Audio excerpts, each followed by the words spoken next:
प्रेक्षक मित्रांनो नमस्कार, मी सचिन तोरकर आणि आपण पाहत आहात श्रेष्ठ महाराष्ट्र. श्रेष्ठ महाराष्ट्राच्या अष्टविनायक दर्शन या विशेष कार्यक्रमात आपण आज पाहणार आहोत अष्टविनायकापैकी 5वा गणपती श्री चिंतामणी गणपती देवस्थान श्री क्षेत्र थेऊर. अष्टविनायक गणपती श्री चिंतामणी थेऊर हे पुणे जिल्ह्यातलं गणपतीचं मंदिर असून हा अष्टविनायकांपैकी 5वा गणपती. राजा अभिजित आणि राणी गुणवतीचा मुलगा गुणानं कपिल मुनींकडे असलेला चिंतामणी हे रत्न चोरलं. कपिल मुनींना हे कळलं तेव्हा त्यांनी गणपतीला ते रत्न गुणाकडून परत आणण्याची विनंती केली. गणपतीनं गुणाचा वध करून ते रत्न कपिल मुनींना दिलं. मात्र कपिल मुनींनी हे रत्न गणपतीला अर्पण केलं. गणपतीच्या गळ्यात त्यांनी ते घातलं आणि त्यांची चिंताही दूर झाली. त्यामुळे गणपतीला इथे चिंतामणी या नावानं ओळखलं जायला लागलं. चिंता दूर करणारा गणपती म्हणून हे देवस्थान प्रसिद्धीला पावलं.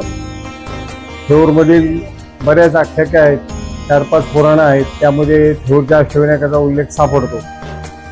त्यातल्या त्यात पुरातन काळामध्ये राक्षसाचा वध करण्यासाठी चिंतामणीने जन्म घेतला, अवतार घेतला अशी आख्यायिका आहे.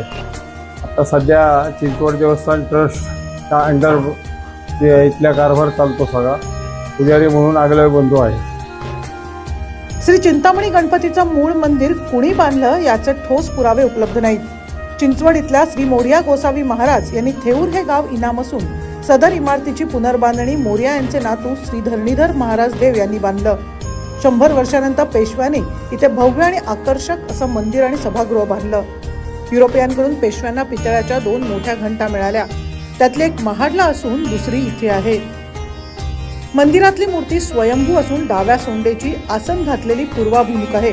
त्याच्या दोन्ही डोळ्यात लाल मणी आणि हिरे आहेत. हे मंदिर आजही मजबूत स्थितीत आहे. माधवराव पेशव्यांनी शेवटचे दिवस इथे व्यतीत केले. त्यांनी मंदिराला सर्व प्रकारे सहाय्य केलं होतं. त्यामुळे माधवराव आणि त्यांची पत्नी रमाबाई यांची पुण्यतिथी निमित्त मंदिरात कार्तिक महिन्यात रमा माधव पुण्योत्सव आयोजित केला जातो. सचिन तोडकर, श्रेष्ठ महाराष्ट्र, मंचर.